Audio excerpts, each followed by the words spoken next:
유명한 영국 수상 처칠 경은 1940년 9월 15일을 가리켜서 조국인 이 영국이 당시 나치 독일과의 공중전에서 특별한 승리를 거둔 절정의 날이라고 그렇게 말했습니다. 당시 독일 이 공군기와 폭격기가 무차별 공격을 퍼부었을 때 영국은 거의 방어 수단을 갖지 못했다고 합니다. 그런데 독일군이 결정적인 승리를 목전에 둔 상황에서 갑자기 10여 분간 전면적인 후퇴를 했습니다. 그것도 아무런 이유 없이 후퇴를 했습니다. 당시 영국의 공군 전투 부대 사령관이었던 공군대장 다우딘 경은 이날을 회고하면서 그것은 하나님의 특별한 개입으로 어당 일어나야 할 사건의 흐름을 바꾸어 놓은 엄청난 사건이었다. 그렇게 의미심장한 말을 남겼습니다. 그런데 노만 그룹이 쓴 이 리즈 하월제라는 이 책을 보면은 당시에 웨일스 성경대학의 학장이었던 리즈 하월제의 영향력으로 이 처칠 수상이 두 차례에 걸쳐서 기도의 날을 선포하고 온 교회와 온 국민에게 기도를 호소했다고 합니다. 이 리즈 하월제는 아주 탁월한 중보기도 사역자입니다. 리즈 하월제 자신은 독일의 공습이 시작되자 학교 강단에서 교직원 학생들과 함께 매일 아침 1시간 정시무 그리고 저녁 7시부터 자정까지 기도에 힘썼고 공습이 절정에 달할 때면 금식하고 기도했다고 합니다. 그는 독일 공군이 이유 없이 후퇴하던 9월 15일 직전에 기도회를 인도하면서 이런 메시지를 남겼습니다. 잦은 공습으로 마음이 흔들린 분 계십니까? 여러분 자신이 지옥에서 구원받은 것을 믿습니까? 그렇다면 이 공습에서도 구원받을 수 있음을 왜 믿지 못합니까? 우리가 만일 이때에 믿음으로 나아갈 수 있다면 나치 속에서 역사하는 마귀의 체제는 오래지 않아 종말을 구할 것이며 고귀한 생명들을 보호하시기 위해 하나님은 전쟁의 흐름을 바꾸는 일을 행하실 것입니다.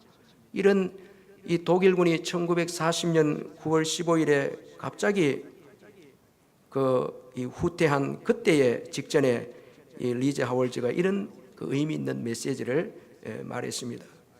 여러분, 리즈 하월즈는 믿음은 전쟁의 흐름을 바꾼다고 했습니다. 그렇습니다. 이 믿음은 바꾸는 능력이 있습니다. 사람을 바꾸고 세상을 바꾸고 역사를 바꾸는 것이 믿음인 것입니다. 오늘 본문에서도 보면 믿음으로 역사를 바꾸는 다윗에 대해서 말씀하고 있습니다. 오늘 본문은 골리앗을 죽이겠다는 이 다윗의 말을 들은 어떤 사람이 그 이야기를 사울에게 전하는 말씀으로 시작하고 있습니다. 골리앗이라는 문제 앞에서 지푸라기도 붙잡기를 원했던 사울 왕은 다윗을 부르게 됩니다. 여러분, 이 승리의 소식은 퍼져갑니다. 이 다윗이 골리앗을 충분히 이길 수 있다, 하나님께서 도와주셔서 충분히 이길 수 있다고 그런 말을 했을 때 이 소식은 퍼져나갔습니다. 이 승리의 소식은 퍼져나갑니다. 세상은 승리의 소식에 굶주려 있습니다. 다 패배하고 있기 때문에 승리의 소식에 굶주려 있어서 누가 승리에 대해서 이야기를 하면 거기에 귀를 기울이고 다 듣기를 원하는 것입니다. 여러분, 교회도 여러분들이 한 주간 믿음으로 승리한 삶을 살고 와서 이야기를 하면 주위의 사람들이 그 승리의 이야기를 듣기를 원하는 것입니다. 이 세상은 이 승리의 소식에 굶주려 있기 때문에 그렇습니다. 그러므로 우리는 죄와 사망에서 승리하신 예수님을 전해야 하는 것입니다. 우리가 전할 때 사람들이 듣게 되고 예수님을 찾게 되는 것입니다. 사울 왕 역시 다윗에 대한 말을 전해 듣고 다윗을 불렀습니다. 이 골리앗을 충분히 이길 수 있다, 죽일 수 있다는 그 말을 듣고 사울 왕은 이 다윗을 불렀습니다. 마침내 사울 왕의 부르심으로 다윗은 사울 왕 앞에 서게 됩니다. 사울 왕 앞에 서게 된 다윗은 나이가 어렸음에도 불구하고 사울 왕을 위로하고 격려합니다. 여러분, 이 다윗의 격려는 참으로 오늘 본문에 소개된 다윗의 격려는 지혜롭습니다. 그는 겸손하게 격려했습니다. 그래서 그는 두려움에 떠는 사울 왕의 체면을 보호해주면서 격려를 했습니다. 그래서 사울에게 당신은 낙담하지 말라 이렇게 말씀하지 않고 지혜롭게 돌려서 이 사울 왕의 이 신분을 존중해 주면서 골리앗으로 말미암아 사람이 낙담하지 말 것이라 32절에서 그렇게 이제 위로와 격려를 했습니다. 그리고 다윗은 그는 사울 왕의 종인 것을 또 인정을 했습니다. 그래서 주의 종이 가서 저 블레셋 사람과 사울이다. 이 주의 종이라는 이때는 이 사울 왕의 종이라는 것입니다. 겸손하게 낮아져서 그 사울 왕의 그 신분을 보호해 주면서 격려하는 다윗입니다. 여러분, 이 격려라는 것은 겸손한 자가 하는 것이 이게 격려입니다. 교만한 자의 격려는 더 힘들게 만들게 되고 고통만 더하게 한다는 것입니다. 그리고 다윗은 말만 하지 않았습니다. 행동하려고 했습니다. 그래서 다윗은 주의 종이 가서 저 블레셋 사람과 싸우리이다. 행동으로 또 격려를 하고 있습니다.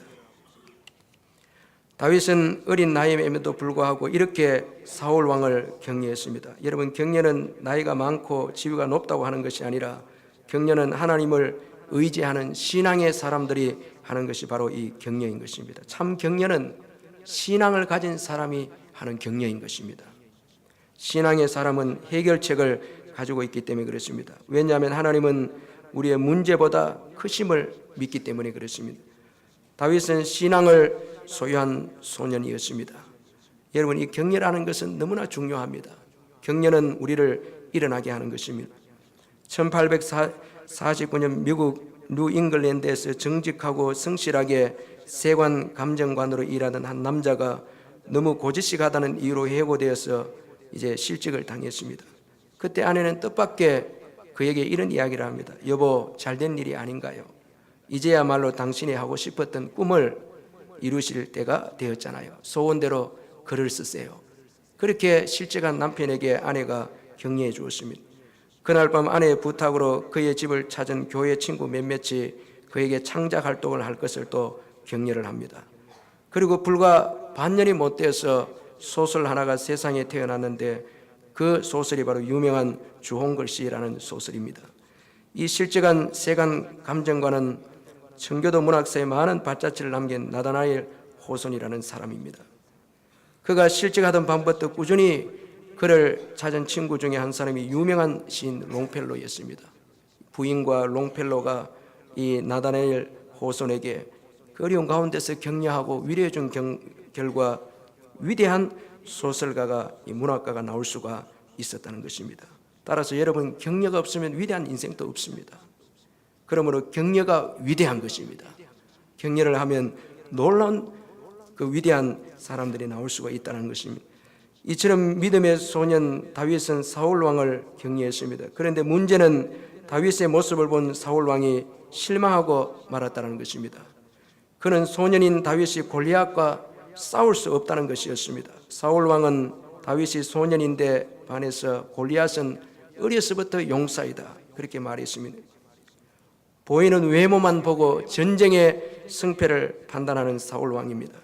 그리고 패배의식에 빠져버린 사울 왕입니다. 싸우지도 않고 이미 패배를 선언해버리고 말았습니다. 문제와 자신과 비교해보고 패배를 선언한 사울 왕입니다. 여러분, 이것이 참 우리 믿는 자들에게 있어서 가장 무서운 적이라는 것입니다. 문제를 향해서 행동하지 않고 패배를 우리가 보이는 것으로 인해서 패배를 선언해버리고 인정해버린다면 우리의 신앙생활에 치명적인 타격이 올 수가 있다는 것입니다. 문제에 대해서 도전하지 않고 패배를 선언하고 가만히 있는 것은 하나님 나라를 확장하는 데 가장 무서운 적이다라는 것을 우리 잊지 말아야 하는 것입니다. 여러분, 저와 여러분은 어떻습니까? 믿음으로 싸우지도 않고 보이는 것을 따라서 싸움을 결정하는 우리가 아닙니까? 여러분, 교회도 돈이 없어서 일을 못하고 사람이 없어서 안 되고 환경이 열악해서 교회를 성장을 못 시킨다. 그렇게 하면 우리는 이미 패배자인 것입니다. 패배의식에 빠져 있는 것입니다. 이 말세 때 전도도 힘들고 또 주일학교도 여러 가지로 열악하다. 우리가 미리 생각하고 패배의식을 가지고 여러분 그렇게 나아간다면 절대 하나님 나라의 부흥과 확장의 역사가 일어날 수 없다는 것입니다. 우리에게 주어진 문제도 보고 여러분 그 보이는 것만 보고 나는 패배했다. 인간관계 문제와 물질의 문제와 세상의 골리앗과 같은 여러 가지 문제에 도전하지 않고 부딪히지도 않고 그저 보는 것만 이래서 나는 패배했다. 이렇게 패배의식에 빠져버린다면 그 사람은 정말로 불행한 사람이라 할 수 있습니다. 더군다나 믿음의 사람들이 보이는 것만 보고 하나님을 의지하지 않고 패배의식을 가져서 아무 일도 하지 않고 그냥 살아간다면 그 인생은 정말 불행한 인생이라 할 수가 있습니다. 여러분, 주님은 말세 때에 더 강력한 성령의 능력을 부어주시겠다 약속했습니다. 그러므로 말세 때일수록 더 강력한 부흥과 기적과 역사는 일어날 수 있습니다. 그래서 어려운 환경을 보고, 골리앗과 같은 어려운 환경을 보고 두려움에 떨어서 아무 일도 하지 않고 선교하고 구제하고 전도하지 않고 교회를 위해서 우리가 충성하지 않는다면 하나님 나라 확장은 일어날 수가 없다는 것입니다. 문제를 보고 여러분 두려워서 도전하지 않는다면 아무 역사도 일어날 수 없는 것입니다. 그러므로 믿음으로 여러분 문제를 향해서 나아가시고 부딪히고 대항하시기를 주의 이름으로 축원합니다. 어떤 문제가 있어도 여러분 부딪히고 주님의 이름 의지하고 나가고 부딪히고 그렇게 나가면 또 하나님께서 놀라운 역사를 우리에게 주시는 것입니다. 여러분, 믿음은 세상의 법칙을 깨뜨리는 것입니다. 세상은 힘이 세고 훈련을 많이 받은 사람들이 승리한다고 합니다. 그리고 강력한 무기만 있으면 세상은 승리한다고 말을 합니다. 그러나 하나님은 이런 것들을 소용없게 만드시는 분이시다는 것입니다. 그래서 믿음의 사람에게 하나님께서는 승리를 가져다 주신다는 것입니다. 하나님은 약한 자를 들어서 강한 자를 이기게 하시는 분이십니다. 소년 다윗을 들어서 여러분 거구인 골리앗을 이기게 하시는 분이 하나님이십니다. 약한 자를 들어서 강한 자를 부끄럽게 하고 강한 자를 이기게 하시는 분이 하나님이십니다. 전쟁의 승패는 칼과 창에 있지 않습니다. 하나님께 있습니다. 따라서 세상의 것을 의지하고 우리는 교만해서는 안 된다는 것입니다. 절대 전쟁의 승패는 하나님께 있지 세상의 무기나 세상의 여러분 갑옷이나 투구나 그리고 사람의 키나 이런 것에 있지 않다는 것입니다. 그러므로 믿음을 소유한 것이 최고의 복이다라는 것을 믿으시길 바랍니다. 어린 소년이었던 다윗은 믿음을 소유했습니다. 그래서 자신을 보고 실망한 사울 왕에게 신앙에 대해서 언급을 했습니다. 다윗은 자신이 양을 칠 때에 사자와 곰이 와서 새끼를 물어가면 자신이 따라가서 그것을 쳐서 새끼를 건져내었고 그것들이 일어나서 자신을 치고자 하면 그는 수염을 잡고 쳐주겠다고 그렇게 말했습니다. 그러면서 사울 왕에게 이런 일들이 하나님의 도우심으로 일어났다고 그렇게 말씀을 했습니다. 오늘 보면 37절에 보면 또 다윗이 이르되 여호와께서 나를 사자의 발톱과 곰의 발톱에서 건져내셨은즉 나를 이 블레셋 사람의 손에서도 건져내시리이다. 여러분, 다윗은 어린 소년이었지만은 신앙의 이야기를 가진 소년이었습니다. 이 신앙의 체험이 있고 간증이 있었던 소년이었습니다. 신앙의 이야기가 그에게 있었다는 것입니다. 그래서 여러분 사무엘상 저자는 이 어린 다윗 소년의 신앙 이야기를 이 책에 할애를 해서 기록을 하고 있다는 것입니다. 이게 참 중요한 것입니다. 여러분, 하나님께서 우리 인생의 삶을 중요하게 여기는 것이 있다면 바로 신앙 이야기입니다. 우리가 오래 살고 건강해서 오래 살고 또 높은 지위에 있고 하는 것에 대해서는 하나님 별로 관심이 없습니다. 그러나 여러분 소년이든 어른이든 하나님께서 관심이 있는 것은 하나님을 아는 지식을 소유하고 있느냐라는 거예요. 이 하나님을 경험해서 그 하나님의 지식을 소유하고 있느냐, 여기에 하나님은 너무너무 관심이 많다는 것입니다. 하나님을 아는 지식이 인생을 결정합니다. 여러분, 사울은 왕이었지만 하나님을 아는 지식이 없는 거예요. 하나님을 체험적으로 경험하지 못해서 그는 여러분 이스라엘에 도움을 주지 못했습니다. 하나님을 아는 지식이 없는 인생은 헛된 인생이고 무익한 인생인 것입니다. 도움을 줄 수가 없는 거예요. 그러나 어린 소년 다윗은 하나님을 아는 지식이 있었고 체험이 있었기에 골리앗으로 인해서 두려워 떠는 그 이스라엘에게 도움을 주는 인생이 되었다는 것입니다. 그러므로 여러분, 하나님을 아는 지식이 얼마나 귀하고 고상한 것을 우리는 잊지 말아야 하는 것입니다. 사도 바울은 예수 그리스도를 아는 지식을 소유하고는 자신의 모든 것을 배설물로 여겼다 그렇게 말했습니다. 그리스도 예수를 아는 지식이 가장 고상하다고 그렇게 말씀을 했습니다. 하나님은 하나님을 아는 지식을 가진 자를 통해서 그의 역사를 이끌어 가십니다. 따라서 체험적인 신앙 이야기를 소유한 사람만이 세상을 바꾸고 변화시키는 것입니다. 이런 점에서 소년 다윗의 신앙 이야기를 살펴보는 것은 너무나 중요한 것입니다. 비록 어린 소년이지만은 이 다윗이 가진 이 목동으로서 가진 이 신앙 이야기를 우리가 살펴보는 것은 우리의 신앙생활에 큰 도움을 준다는 것입니다. 오늘 본문에 소개된 소년 다윗의 신앙은 어떤 신앙입니까? 먼저는 매일의 삶의 현장에서 생긴 신앙이었습니다. 다윗은 양을 치면서 하나님의 도움으로 양을 쳤습니다. 그는 최선을 다해서 양을 치면서 또 하나님의 도우심을 의뢰했습니다. 이것이 그로 하여금 세상의 이 한계를 뛰어넘게 해 주었다는 것입니다. 최선을 다해서 양을 치되 또 하나님을 의지해서 최선을 다해서 양을 친 것입니다. 이것이 여러분 세상의 한계를 뛰어넘게 해 주었습니다. 세상의 원리는 어린 소년이 곰과 사자에게 잡혀 죽는 것이 세상의 원리입니다. 물론 여러분 어린 소년 가운데 탁월한 용맹이 있어서 곰과 사자를 이기는 경우도 있지만 세상의 원리로는 어린 소년은 곰과 사자에게 잡혀 죽는 것이 그게 세상의 법칙입니다. 그런데 다윗은 오히려 곰과 사자를 쳐 죽였습니다. 여러분 이 세상의 한계를 뛰어넘은 다윗입니다. 믿음이 있으니까 그 한계를 뛰어넘은 것입니다. 오늘 본문의 말씀을 보면 다윗이 자기의 양의 새끼가 사자나 곰에게 빼앗겼을 때에 다윗이 따라갔다고 그렇게 말씀을 하고 있습니다. 생명을 건 다윗입니다. 그 자기가 맡고 있는 어린 양 새끼를 건져내기 위해서 그걸 물고 가는 곰과 사자에게 따라가서 거기에 따라가서 그 새끼를 빼앗아 오는 것을 볼 때에 생명을 걸고 자기에게 주어진 일을 감당한 다윗이었다는 것입니다. 신앙이 들어가면 우리의 모든 삶을 죽게 하듯이 최선을 다하는 삶을 살게 되는 것입니다. 우리가 신앙이 들어가면 공부와 사업장과 직장과 모든 일들을 주의 영광을 위해서 하는 것입니다. 죽게 하듯이 하기 때문에 최선을 다하는 자들로 만들어주는 것입니다. 신앙이 들어가면 게을러지고 신앙이 들어가면 나약하게 요양만 바라고 그런 사람으로 만드는 것이 아니라 신앙이 들어가면 지극히 작은 일에도 죽게 하듯이 최선을 다해서 하는 것입니다. 그래서 세상의 한계를 뛰어넘게 하고 세상으로부터 주목받는 인생이 되도록 한다는 것입니다. 그래서 신앙이 아주 귀중하고 소중한 것입니다. 믿음을 가져서 그 곰과 사자를 쳐 죽이고 이로 인해서 참 이 빛이 나는 이 다윗의 믿음이 골리앗을 또 쳐 죽임으로 인해서 끊임없는 한계를 뛰어넘음으로 인해서 이스라엘의 주목을 받고 오늘 저와 여러분에게도 주목받는 그런 믿음의 인물들이 되었다는 거예요. 우리의 자녀들도 믿음으로 공부하고 신앙생활을 해서 여러분 세상의 한계를 뛰어넘는 자녀들이 되어져서 세상에서 주목받는 그런 자녀들이 되어야 하는 것입니다.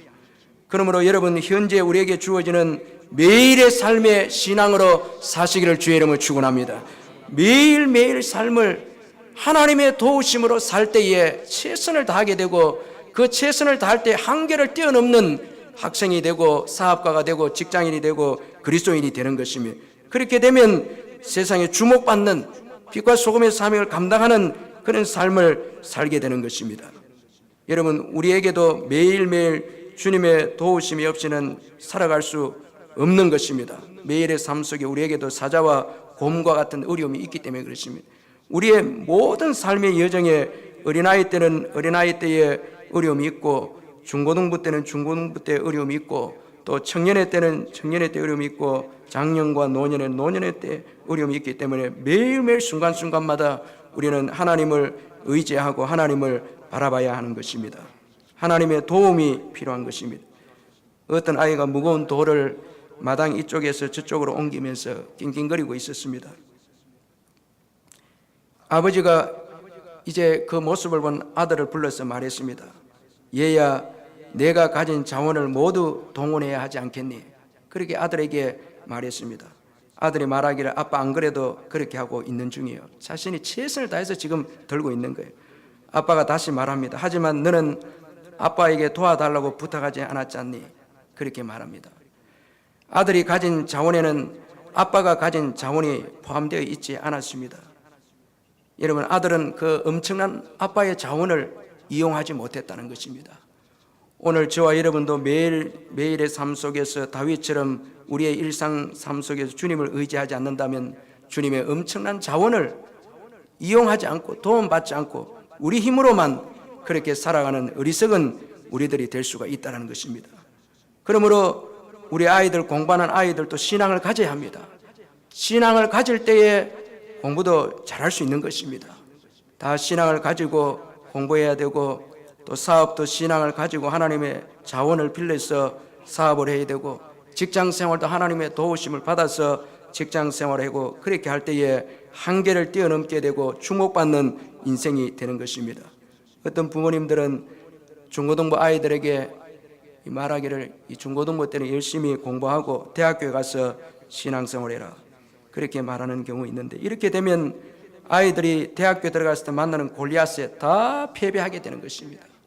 이성의 골리앗, 자유로운 사상의 골리앗, 쾌락의 골리앗, 이 대학교에 주어지는 이 골리앗에 여지없이 우리의 자녀들이 다 패배하게 되는 것입니다.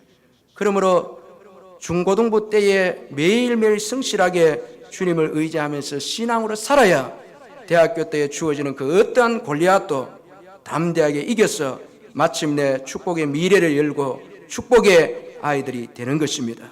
따라서 믿음은 현재의 우리의 삶을 도운다는 것을 잊지 말아야 합니다.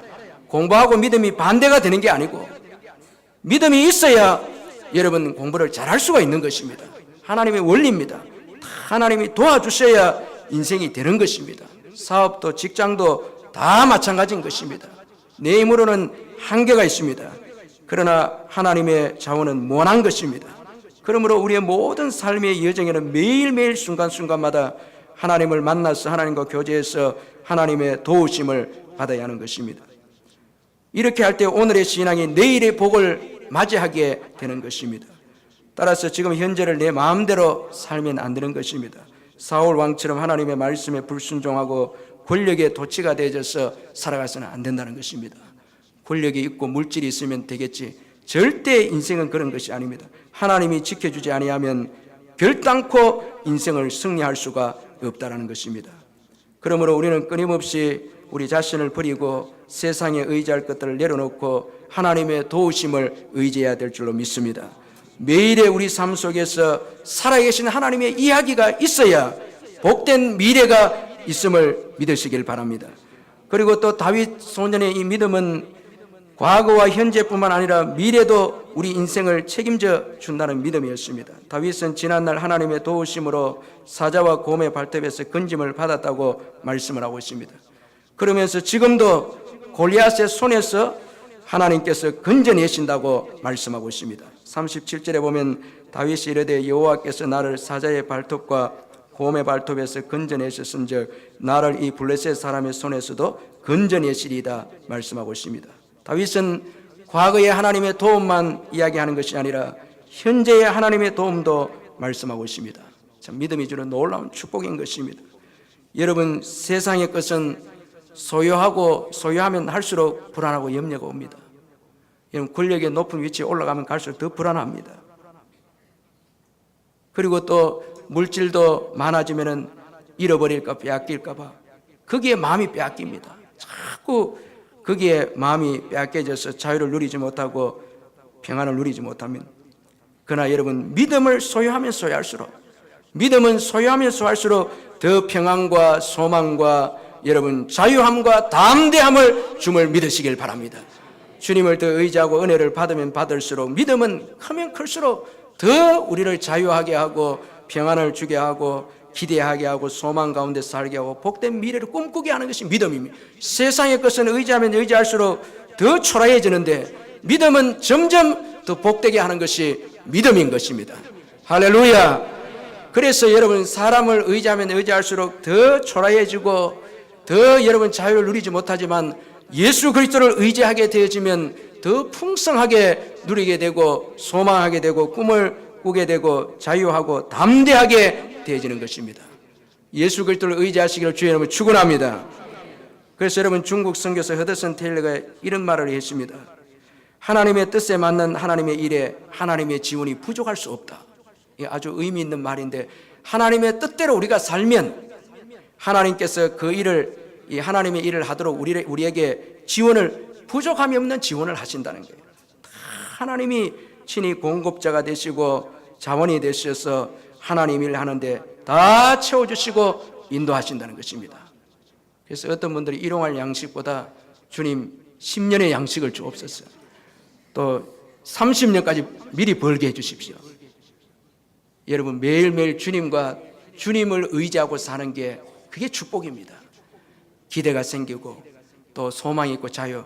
그러나 여러분, 10년치를 주면 그것만 바라보고 그것만 지키려고 하다 빼앗길까 봐 자꾸 쓰게 되면 어떻게 될, 염려가 되고 두려움되고 근심이 되는 거예요. 그래서 우리는 늘 일용할 양식을 구하면서 이 하나님 아버지를 의지해야 되는 것입니다. 할렐루야. 그 하나님 아버지를 의지하고 찬송하고 감사하고 꿈을 꾸고 믿음으로 고백하고 그렇게 살아야 되지, 자꾸 보이는 것만 자꾸 붙잡으려 하면 더 우리는 초라해진다는 것을 잊지 말아야 하는 것입니다. 여러분, 하나님은 과거에만 역사하시는 분이 아니십니다. 지금도 살아계셔서 역사하시는 분이십니다. 그러므로 왜 현재 골리앗만 보고 두려워하십니까?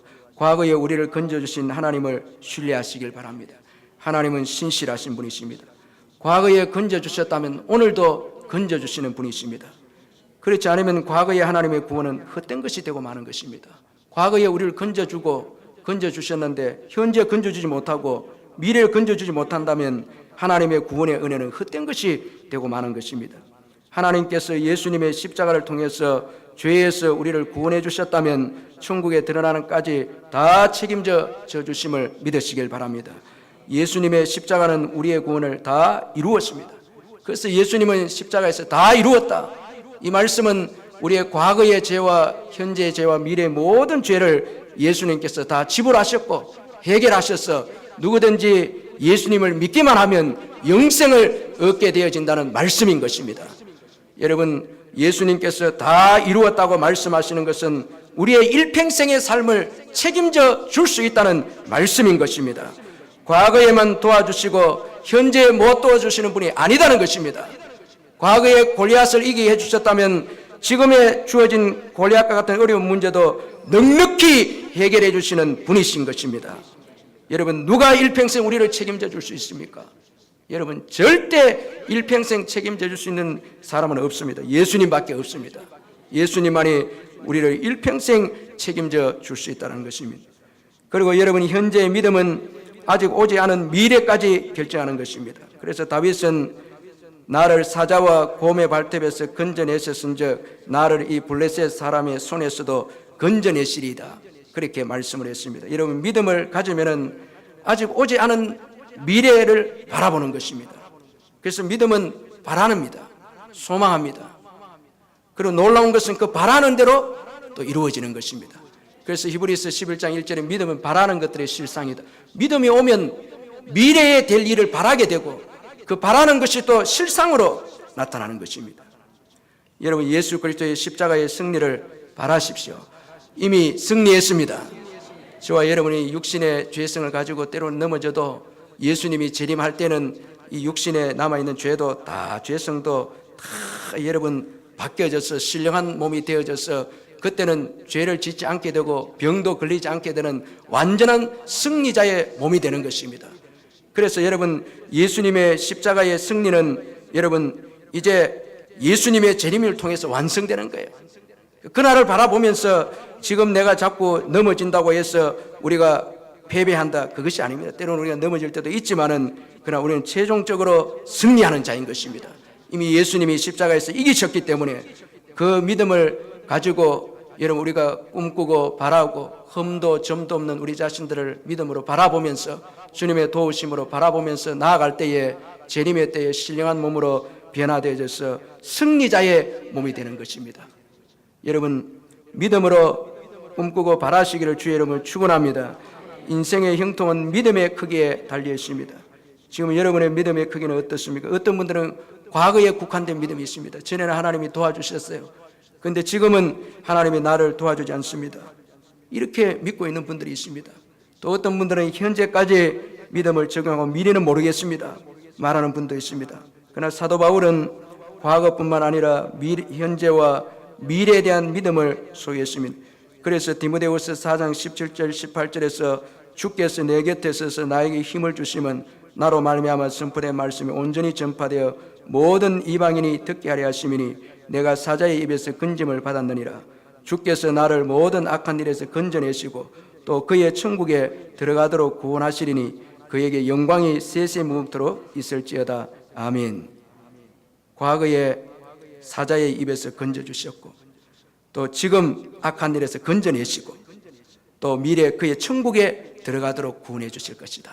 이 바울의 믿음의 길이는 과거, 현재, 미래까지 여러분 믿음의 크기가 굉장했다는 것을 볼 수가 있습니다. 이런 믿음이 있었기에 감옥에서도 찬송할 수 있었고 네로의 핍박에서도 그런 마침내 승리할 수가 있었다는 것입니다. 여러분 믿음을 키우시기를 주의 이름으로 축원합니다. 자꾸 믿음을 키우 말씀을 듣고 기도함으로 믿음을 키워서 우리의 믿음이 미래까지 펼쳐나갈 수 있도록. 다윗은 이미 골리앗을 하나님께서 죽인 것을 입술로 고백했습니다. 선포를 했습니다. 이제 다윗의 믿음의 이야기를 들은 사울 왕은 다윗을 골리앗에게 보냅니다. 그런데 사울 왕은 골리앗과 싸우러 나가는 다윗에게 자신의 갑옷과 노투구를 입히고 쓰고 가도록 합니다. 다윗은 사울 왕의 이 갑옷을 입어보고는 익숙치 못해서 다 벗어버리고 그리고 자신이 신앙으로 체험한 무기를 들고 나아갑니다. 갑옷을 의지하지 않고 하나님을 의지하는 다윗입니다. 여러분 전쟁은 갑옷과 투구와 칼에 달려있지 않습니다. 만군의 여호와의 이름에 달려있습니다. 하나님 나라는 칼과 갑옷으로 세우는 것이 아닙니다. 전적으로 성령의 도우심과 믿음으로 세우는 나라가 하나님 나라인 것입니다. 그래서 교회는 믿음으로 일하는 것입니다. 우리 옆에 분들에게 마지막 믿음으로 일합시다. 한번 인사합시다. 믿음으로 일합시다. 믿음으로. 교회는 믿음으로 일하는 곳입니다. 할렐루야. 믿음으로 일하는. 교회는 절대 세상에 여러분 보이는 것으로 일하는 것이 아니라 믿음으로 일하는 것입니다. 그래서 믿음으로 꿈꾸고 바라고 믿음으로 선포하고 믿음으로 고백하고 여러분 우리 교회를 위해서 믿음으로 여러분 선포하고 고백하시길 바랍니다. 믿음대로 되는 거예요. 다 믿음. 여러분 자신에 대해서 믿음으로 다 은사들 미리 믿음으로 선포하면서 나아가는 것입니다. 예수 그리스도 이름으로 교회가 싸워야 하는 것입니다. 믿음으로 전도하고 선교하는 것입니다. 믿음으로 구제하는 것입니다. 초대교회 사도들은 은과 금은 내게 없거니와 내게 있는 이것 나사렛 예수 그리스도 이름으로 명하노 일어나 걸으라. 그 예수 그리스도 이름으로 초대교회 성도들은 일하고 섬기고 능력 있게 살았습니다. 그래서 여러분 이번 한 주간 시작하면서 사업체나 자녀들이나 여러분 몸의 병이나 예수 그리스도 이름으로 선포하시고 떠나가고 치유되고 회복될 수 있도록 예수 그리스도의 이름을 선포하시기를 주의 이름으로 축원합니다. 제가 이 설교 준비하면서 느꼈는데 우리 교인들이 예수 그리스도 이름을 기도할 때만 쓰는 것 같아요. 너무 잘 안 쓰는 것 같아요. 이 무기를 다 전부 다 창고에 보관해 놓고 녹슬게 있는 것 같아요. 그런데 예수 그리스도 이름으로 머리에서 발끝까지 여러분들이 선포하고 병이 떠나가도록 선포하고 또 사업장 자녀들 위해서 예수 그리스도 이름으로 축복하고 골리앗을 예수 그리스도 이름으로 여러분 담대하게 외치고 전에 여러분 제가 그 칼럼 썼는 그 안에 보면 우리 사람들이 이 힘있게 소리를 지를 때 또 힘이 나오는 거예요. 이 힘을 소리 낼 때 힘이 나오는 거예요. 예수 이름도 여러분 담대하게 외치십시오. 그래서 우리가 물건 같은 거 들 때에 이앗 하면서 듣잖아요. 그래 할 때 15% 힘이 더 생기는 거예요. 쭉 생겨요. 오늘 예배도 여러분들이 예수 이름 부를 때 담대하게 선포하고 여러분 모든 삶에 예수 그리스도의 이름을 여러분 선포하면서 그 예수 그리스도의 이름으로 여러분 승리할 것을 믿고 선포하고 그것도 예수 그리스도의 이름을 또 의지하면서 사시기를 주의 이름으로 축원합니다. 예수 그리스도의 이름이 능력이 있고 생명력이 있고 시대를 바꾸고 사람을 바꾸고 환경을 바꾸는 것이 예수 그리스도의 이름이십니다. 여러분 그 이름 안에는 이미 승리가 있는 것입니다. 갈보리 산에서 이미 다 승리하신 것입니다. 믿음으로 내가 끌어당겨 오기만 하면 내 것이 되는 것입니다. 예수 그리스도의 그 승리는 믿음으로 우리가 받기만 하면 되는 것입니다. 왜 주저하십니까? 골리앗 앞에 왜 두려워합니까? 왜 행동하지 못하고 여러분 겁을 내고 있습니까? 예수 그리스도 이름으로 부딪히고 예수 그리스도 이름으로 나아가면 승리는 우리의 것이 될 줄 믿습니다. 사무엘상 17장 50절에 보면 다윗이 이같이 물매와 돌로 블레셋 사람을 이기고 그를 쳐 죽였으나 자기 손에는 칼이 없었더라, 그렇게 말씀하고 있습니다. 믿음으로 세상을 바꾼 다윗입니다. 믿음의 본질입니다. 믿음은 예수 생명을 소유하고 있습니다. 그렇기 때문에 믿음은 결코 세상과 타협할 수 없고 세상에 동화될 수 없고 믿음은 세상을 오히려 바꾸는 것입니다. 저와 여러분이 이런 강력한 무기를 가지고 있음을 믿으시길 바랍니다. 그러므로 골리앗과 같은 문제가 주어져도 예수 그리스도의 이름으로 담대하게 나아가시기를 주님의 이름으로 축원합니다. 우리